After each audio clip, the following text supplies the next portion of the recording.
चीन से तो मैसेज आ गया, अभी अभी खबर आ चुकी है कि चीन ने ट्रंप प्रशासन के 28 अधिकारियों पर सैंक्शंस लगा दिए, ये कहते हुए कि हमारी संप्रभुता पर इन्होंने हमला किया, हमारे खिलाफ उल्टी सीधी बातें की।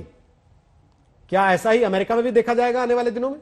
नहीं नहीं, ऐसा अमेरिका में नहीं होगा, क्योंकि ट्रंप गए मगर उसके पीछे सारी रिपब्लिकन पार्टी है और रिपब्लिकन पार्टी के सब संसद है।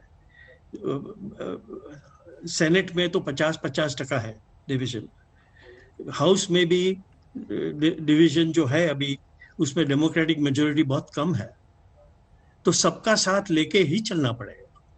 एक दूसरे की बात समझने, पॉलिसी की बात कर रहा हूं मैं, पॉलिसी की मैटर्स में एक दूसरे की बात समझने की कोशिश करनी पड़ेगी। ये जरूरी है, मगर ये करना भी चाहिए। अगर हमारी पूरी मेजोरिटी भी होती तो भी हमें वो मेजोरिटी इस्तेमाल करके सामने साइड को डिफीट नहीं करना चाहिए। सुप्रीम कोर्ट में भी 5-4 होना चाहिए, 6-3 नहीं होना चाहिए, क्योंकि हमें बैलेंस चाहिए। और यही बात बाइडेन जी कर रहे हैं कि हम एकता चाहते हैं, मगर एकता का महीना ये नहीं होता है कि हम झूठ को स्वीकार कर लें। एकता का महीना ये नहीं होता है कि हम रेसिज्म का स्वीकार कर लें। एकता का महीना ये नहीं होता है कि हम वायरस का स्वीकार कर लें। तो ये सब चीजें हमें समझनी चाहिए कि हम क्या करने जा रहे हैं। लेकिन जो खबरें छप रही हैं दुनिया भर के अखबारों में कि अगले 24 घंटों के भीतर ही कई बड़े ऐसे फैसले हो सकते हैं जिसमें ट्रंप के फैसलों को पलट दे जो बाइडेन, क्या यह सच नहीं है? क्या यह तैयारी नहीं है कि डोनाल्ड ट्रंप के ऊपर कई मामलों को लेकर जांच बैठ जाए? इसकी भी संभावना है। जो डोनाल्ड ट्रंप के विरुद्ध जो भी मामला है उसमें बाइडेन जी नहीं इन्वॉल्व होंगे।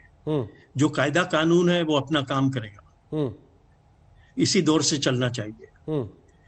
मगर जो पॉलिसी है, क्लाइमेट चेंज की बात करें, क्लाइमेट चेंज दुनिया भर की मुश्किल है।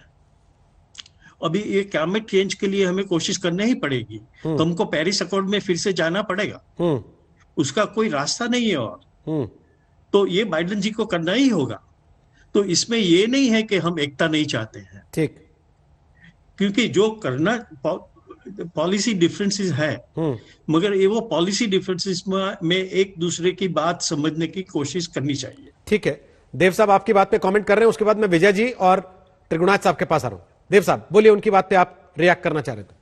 Rohit ji, it's very common whenever party change gear, जब अपोजिशन पार्टी आती है तो there are lot of policy decisions are been invoked in the interest of that particular political party, या फिर they will change the policy parties because उनका एक agenda होता है, उस एजेंडे पे वो इलेक्शन फाइट करते हैं।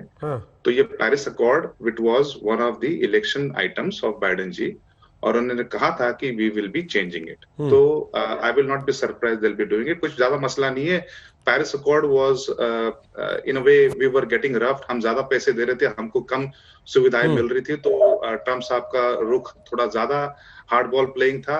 बाइडेन साहब थोड़े नरमी से आएंगे। बाइडेन साहब is into active politics for 48 years.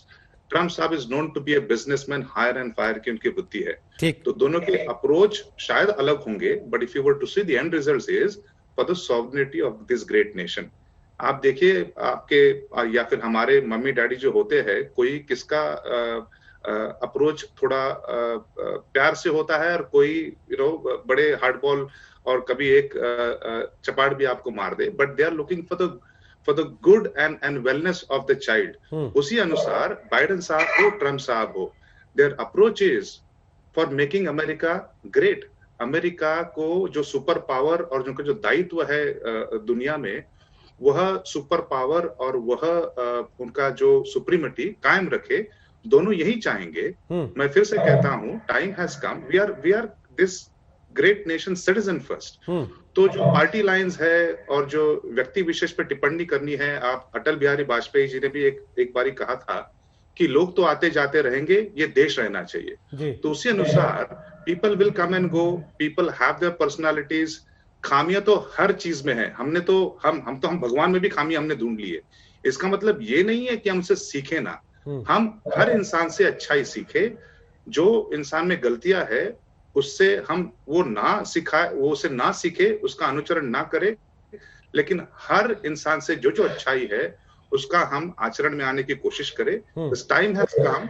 We have to stand against this global pandemic of COVID-19. China को हमें उनकी मुश्किलातें और बढ़ानी है, जो बायोलॉजिकल वॉरफेयर बना रहे हैं पाकिस्तान के खिलाफ, और खड़ा रुकना है, and they will continue doing that.